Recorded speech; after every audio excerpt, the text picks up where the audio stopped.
Welcome to Kids Story House. Hello friends, today we are reading a very special book, When We Were Alone, written by David A. Robertson, Julie Flett. When We Were Alone is a story about a difficult time in history and ultimately a story of empowerment and strength. Today, I helped my Kukum in her flower garden. She always wears colorful clothes. It's like she dresses in rainbows. When she bent down to prune some of the flowers, I couldn't even see her because she blended in with them. She was like a chameleon. Nukum, why do you wear so many colors? I asked. Nukum said, Well, Nusism, when I was your age, at home in my community, my friends and I wore many different colors. But at the school I went to, far away from home, they gave us different clothes to wear.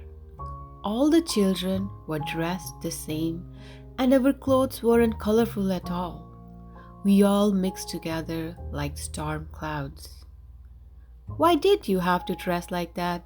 I asked. They didn't like that. We wore such beautiful colors, Nukum said.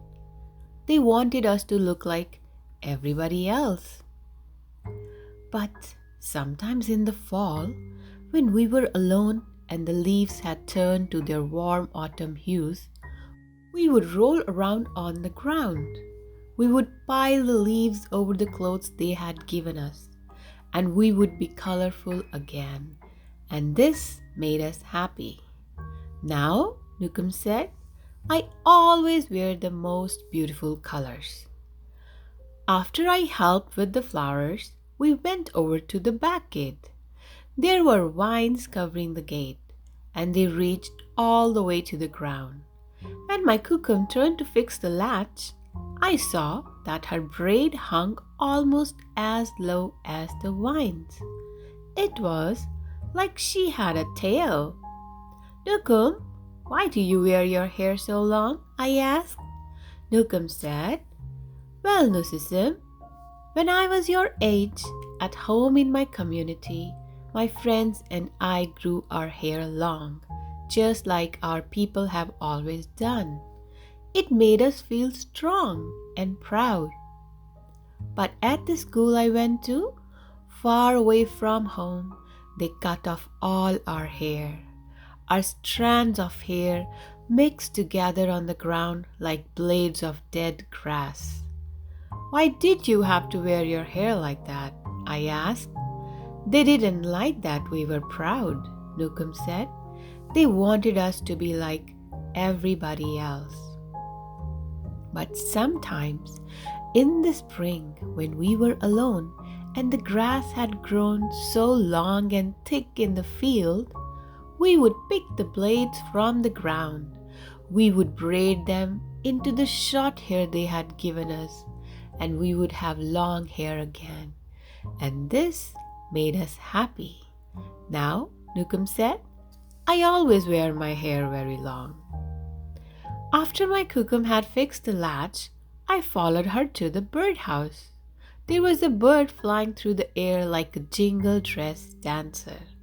She fed the bird and whispered, Here, little bird, eat, so you will get big and strong.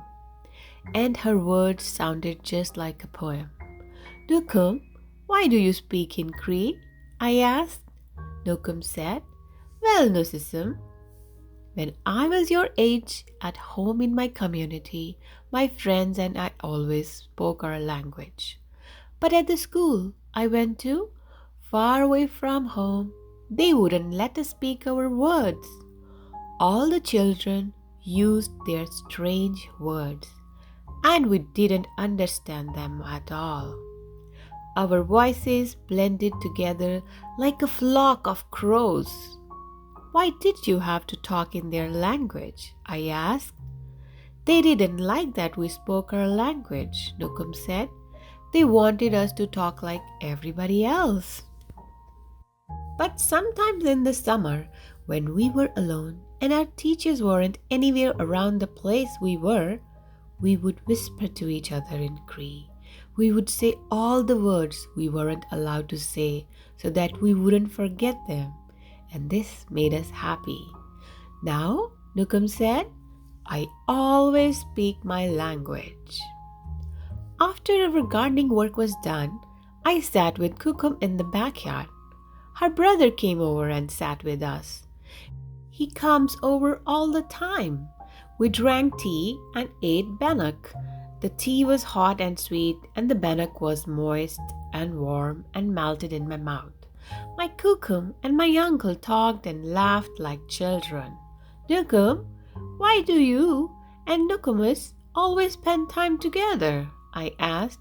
Nukum said, well, Nusisim, when we were your age, at home in our community, being with family was the most important thing. We played with each other, did chores together, and shared everything. But at the school I went to, far away from home, they wouldn't let us be together. My brother and I were separated like day and night.